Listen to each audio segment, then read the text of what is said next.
Going back to the balancing authority conversation, right, our balancing authority function is highly regulated. So the Western Energy Coordinating Council has lots of requirements, NERC has lots of requirements that we need to meet.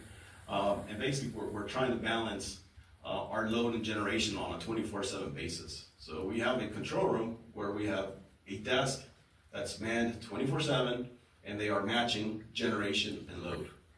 And that becomes critical when we're adding more load, because that's more load that we need to balance now.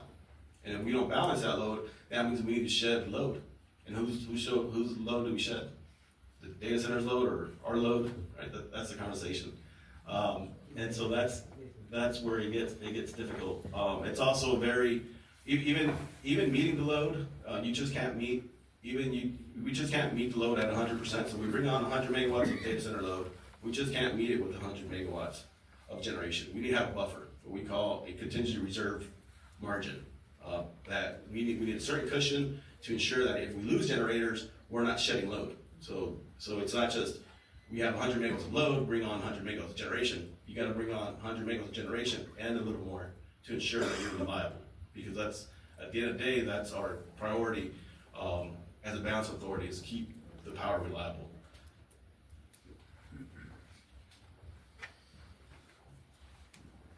Here's some historic loads, right? Just to put it in perspective, this is what we currently consider large loads, right?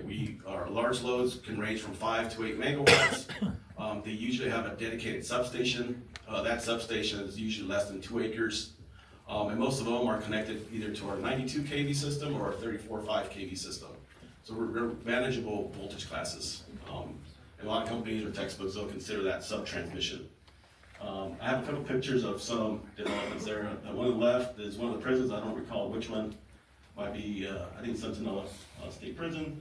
And then the one in the middle is U.S. Gibson. And then the one to the right there is the Brawley Beef Plant. Just random examples of what we currently consider large loads, just to get the comparison going into some of the data center loads that have been reaching out to us and what they want to connect to our system.